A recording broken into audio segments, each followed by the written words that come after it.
Après les funérailles de mon beau-père, mon mari au chômage a hérité de 500 millions de dollars puis m'a largué, avec un ricanement, tu es inutile maintenant. Après le divorce, l'avocat Harry, avez-vous ne serait-ce que lu le testament? Mon ex est devenu pâle. Je m'appelle Giselle Johnson et je n'aurais jamais pensé être le genre de personne à être prise au dépourvu par une demande de divorce dans mon propre salon, retenant mes larmes pendant que mon mari me faisait signe des papiers comme un drapeau de victoire. J'ai 42 ans, je suis directrice des ventes pour une entreprise technologique à Atlanta, en Géorgie, où l'air humide et les rues bordées de chênes font que tout semble plus lourd qu'il ne le devrait. Ma vie n'a pas toujours été aussi chaotique. Je pensais avoir tout compris. Un emploi décent, de belles économies, un cœur qui espérait encore quelque chose de réel. Mais ce matin-là, quand Ryan, mon mari, m'a regardé avec un sourire narquois et a dit « Je n'ai plus besoin de toi », j'ai eu l'impression que le sol s'était dérobé sous mes pieds. Et ce n'était pas seulement le divorce qui m'avait frappé comme un train de marchandises. C'était ce qu'il a dit ensuite. Le compte en banque de papa a 500 millions de dollars.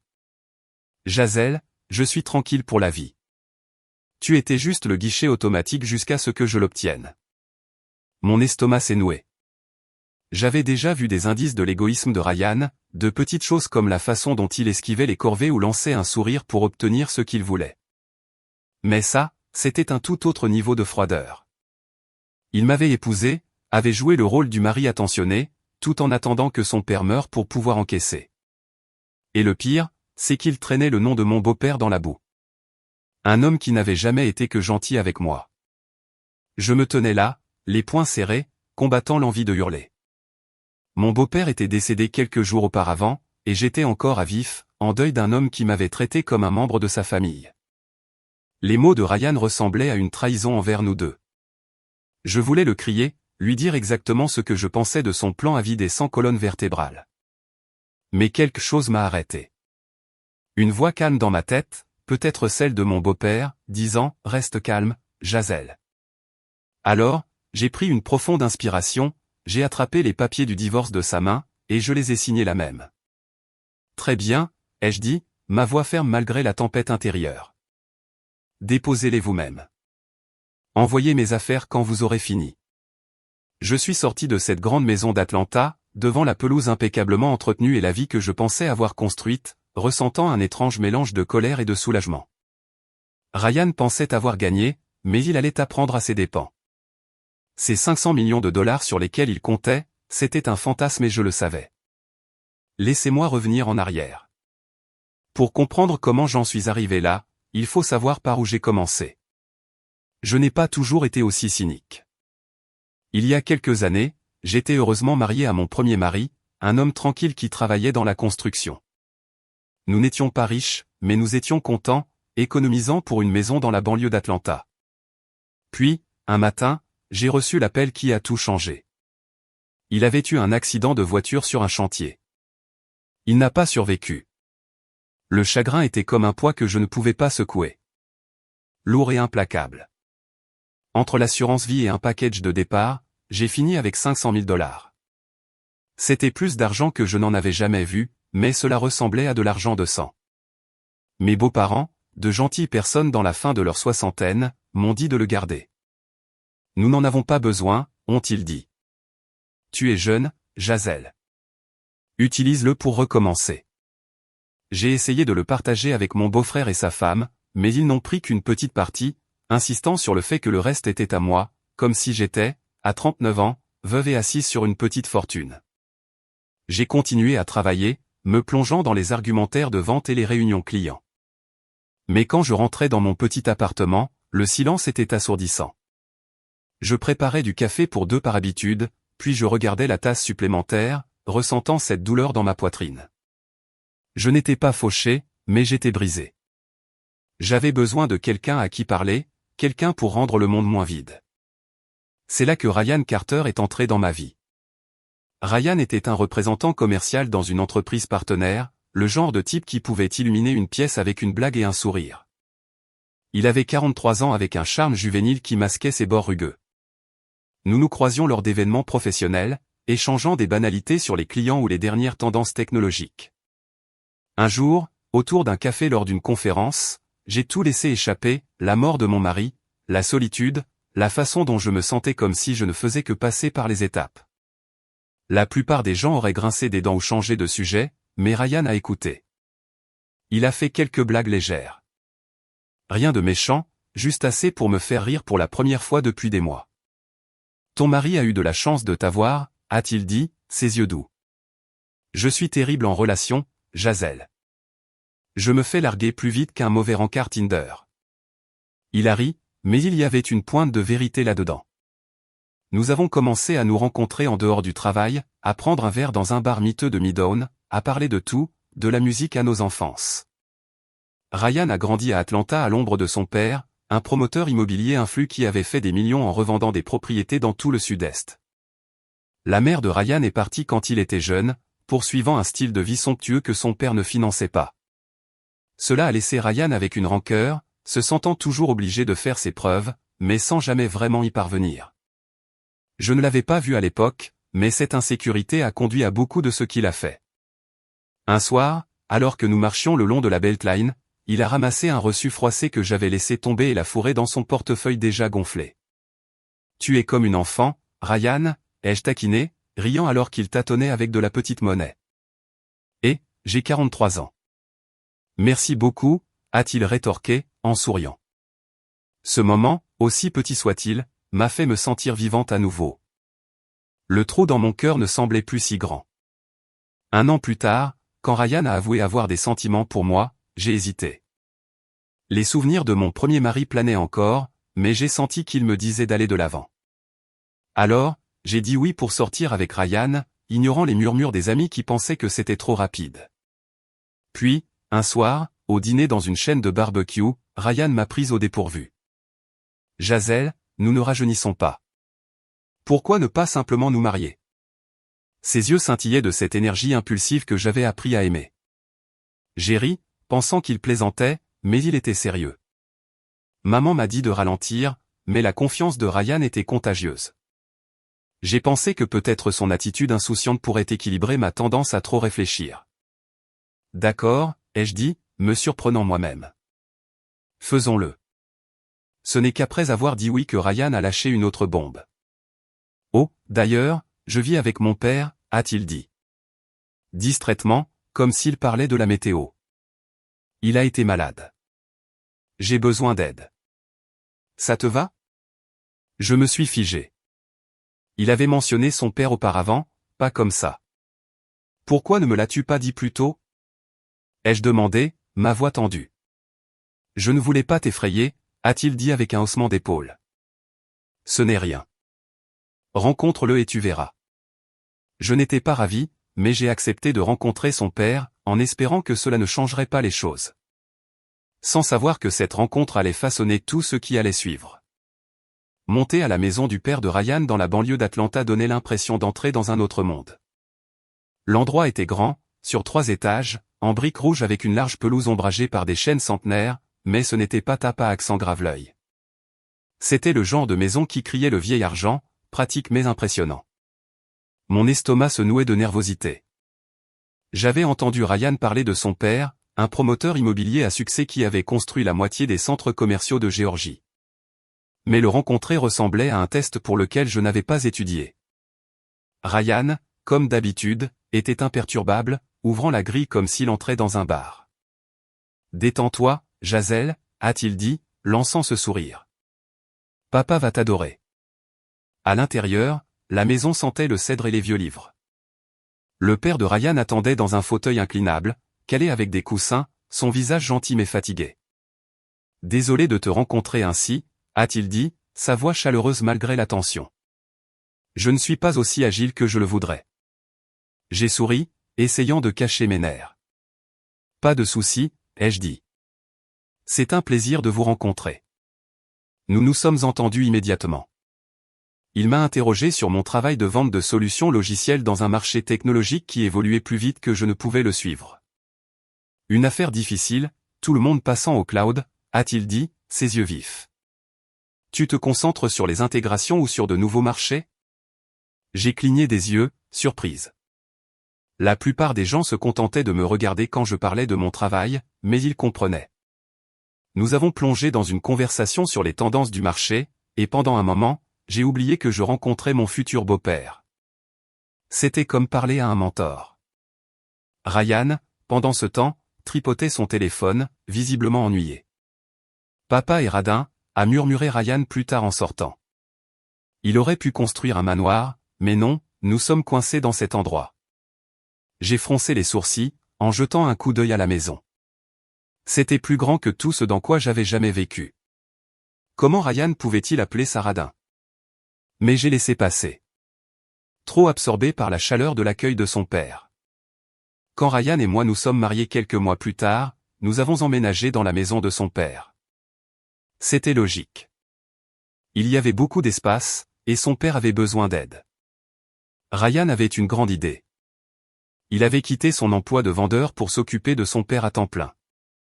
J'ai été un fils déplorable, a-t-il dit un soir, sa voix plus douce que d'habitude. Papa a tellement fait et je n'ai rien fait.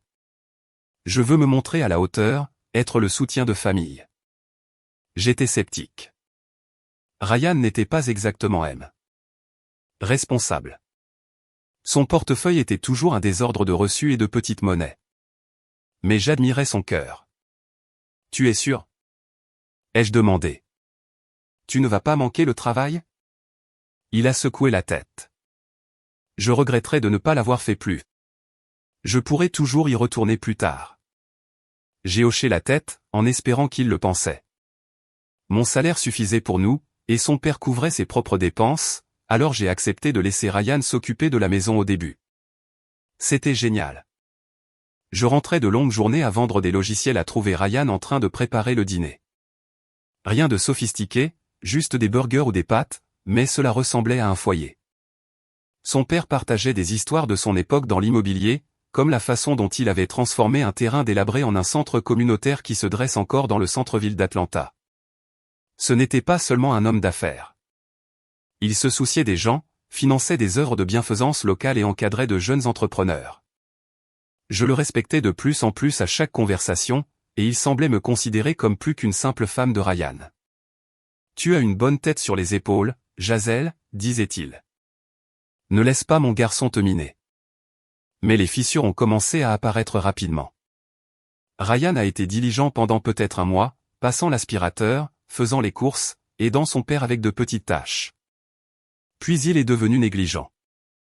Je le trouvais affalé sur le canapé, parcourant son téléphone pendant que la vaisselle s'accumulait dans l'évier. Le dîner est prêt, disait-il, en désignant un sac à emporter sur le comptoir. Je me mordais la langue. Trop fatigué du travail pour discuter.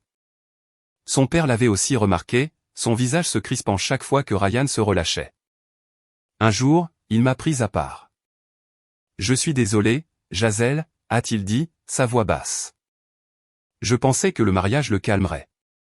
Il a toujours été négligent. J'ai forcé un sourire. Ça va. J'ai menti. Mais à l'intérieur, je commençais à voir les vraies couleurs de Ryan. Les choses se sont aggravées quand j'ai remarqué de l'argent manquant sur mon compte.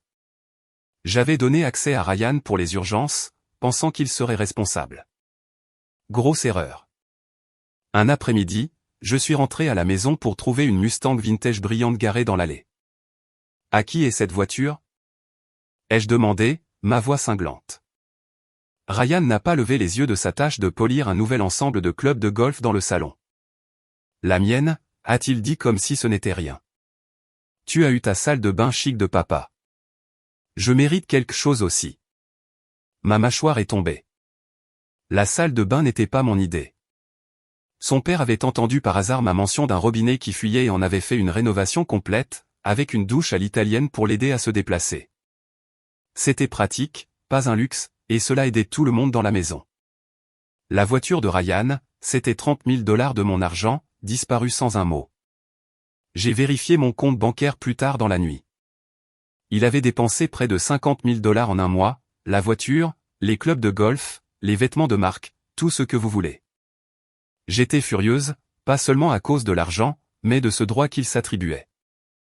Tu ne peux pas simplement prendre mes économies, Ryan, ai-je dit, claquant le relevé bancaire sur la table. Il a haussé les épaules. Papa est plein aux as. Une fois qu'il sera parti, nous serons tranquilles. Quel est le problème? J'ai eu l'impression d'être malade. Il comptait déjà les jours avant la mort de son père, comme si ce n'était qu'une question de temps avant qu'il ne touche le jackpot. J'ai voulu partir sur le champ, mais j'ai regardé son père, frêle, mais toujours si gentil, et je ne pouvais pas le laisser avec Ryan. Pas encore. Vivre avec Ryan dans cette grande maison d'Atlanta a commencé à ressembler à marcher sur des œufs. Je rentrais de longues journées au bureau, vendant des logiciels à des clients qui voulaient des miracles pour des centimes, et je trouvais Ryan collé au canapé, entouré de contenants à emporter vides. La maison, autrefois chaleureuse et accueillante, ressemblait à un champ de bataille. Je faisais la cuisine, le ménage et la lessive, tout cela pendant que Ryan prétendait s'occuper de papa. Mais j'ai vu la vérité. Il engageait un soignant pour s'occuper des besoins de son père, le libérant pour ne rien faire d'autre que dépenser mon argent. Un soir, j'ai craqué. Ryan, qu'est-ce que ça veut dire pour toi, soutien de famille? Ai-je demandé, en désignant l'évier plein de vaisselle. Il a levé les yeux au ciel. Détends-toi, Jazel. Je m'occupe de papa. Tu es toujours tellement coincé. Coincé? Je travaillais 10 heures par jour pour nous maintenir à flot pendant qu'il traitait mon compte bancaire comme sa tirelire personnelle. J'ai revérifié mes relevés, encore $10 000 de moins, cette fois pour une montre haut de gamme.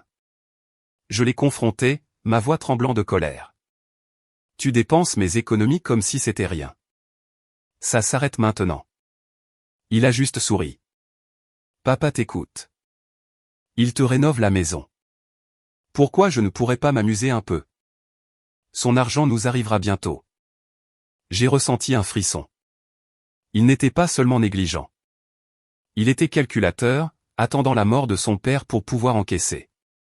J'ai repris ma carte bancaire ce soir-là, le bloquant de mes comptes. Ryan n'a même pas bronché. Quoi qu'il en soit, a-t-il dit. Tu verras, Jazel. Je vais être tranquille. Sa confiance me donnait la chair de poule, mais je n'ai pas discuté. Je ne pouvais pas me défaire de l'image de son père, qui n'avait jamais été que généreux, réduit à un chèque de paix aux yeux de Ryan. J'ai pensé à partir, à faire mes valises et à recommencer. Mais chaque fois que je regardais mon beau-père, je restais. Il méritait mieux que d'être laissé avec quelqu'un qui le considérait comme un moyen d'arriver à ses fins. Mon beau-père, et moi nous sommes rapprochés grâce à tout cela. Il m'appelait dans son bureau, une pièce confortable remplie de photos de centres communautaires et de parcs qu'il avait aidé à construire. Jazel, tu es trop bien pour ça, disait-il, sa voix douce mais ferme. Je suis désolé que Ryan te fasse vivre ça. Je laissais tomber, ne voulant pas le surcharger, mais il insistait pour parler. Un après-midi, il m'a parlé de son plus grand projet, un centre communautaire dans l'est d'Atlanta dans lequel il avait investi des millions, espérant donner aux enfants un endroit sûr pour apprendre et jouer. Ça n'a pas marché, a-t-il dit, en riant. J'ai perdu une fortune. Mais je le referai. C'était pour quelque chose de plus grand que moi. Ses yeux s'illuminaient quand il parlait de cela, et j'ai vu l'homme derrière l'argent, un rêveur qui se souciait des gens, pas seulement des profits. Il n'était pas radin comme Ryan prétendait. Il dépensait prudemment pour ce qui comptait. Quand j'ai mentionné notre Porsche arrière grinçant, il ne l'a pas seulement fait réparer. Il l'a fait reconstruire avec une rampe pour son fauteuil roulant, plus un nouveau plancher qui donnait à toute la cour l'impression d'une retraite. Ça me facilite la vie, et tu en profites aussi, a-t-il dit avec un clin d'œil. Ryan, bien sûr, voyait les choses différemment. Pourquoi papa dépense-t-il tout cet argent pour toi?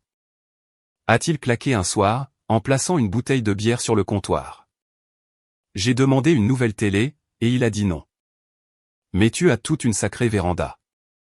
J'ai essayé de lui expliquer que c'était pour la mobilité de son père, mais il est parti en trombe, marmonnant à propos de favoritisme. Et le beau-père a entendu et m'a mise à l'écart plus tard. Ryan a toujours été comme ça, a-t-il soupiré. Sa mère était pareille, dépensait l'argent comme s'il poussait sur les arbres. J'ai essayé de lui apprendre la valeur, mais ça n'a jamais pris. Sa voix était lourde de déception, et j'ai ressenti une pointe de culpabilité. Je voulais réparer Ryan, lui faire voir ce qu'il avait en son père. Mais je commençais à réaliser que certaines personnes ne changent pas. Un jour, mon beau-père m'a demandé de l'aide pour quelque chose de sérieux. Je travaille sur mes dispositions testamentaires, a-t-il dit, sont-on factuelles. Rien de morbide, je veux juste que les choses soient en ordre. Ryan n'est pas fiable. Peux-tu m'aider à trier? J'ai hoché la tête, me sentant honoré, mais aussi accablé. Nous avons passé des heures à examiner ses comptes, ses propriétés, ses dettes. C'est là que j'ai appris la vérité sur ses finances. Une vérité que Ryan ne connaissait pas. Son grand projet de centre communautaire avait échoué et il avait contracté un énorme prêt en utilisant 500 millions de dollars de ses économies comme garantie. S'il ne pouvait pas le rembourser, la banque prendrait tout. Il a ri, disant qu'il prévoyait de lancer un dernier projet pour le couvrir, mais sa santé déclinait. Si je n'y arrive pas, a-t-il dit, la garantie est perdue. Ryan doit le savoir. J'ai promis de m'en occuper si le moment venait. Mon cœur se serrant à cette pensée. Le comportement de Ryan s'est encore aggravé. Il a même arrêté de faire semblant d'aider dans la maison, laissant le soignant faire tout le travail. Il se prélassait dans le salon, achetant des gadgets aléatoires en ligne, un drone, une veste en cuir, utilisant ses propres économies maintenant, mais agissant comme s'il était intouchable. Papa a des millions, disait-il, me faisant signe de la main quand je l'avertissais de ralentir. Je gardais mes distances, me concentrant sur le travail et les histoires de mon beau-père pour garder mon bon sens.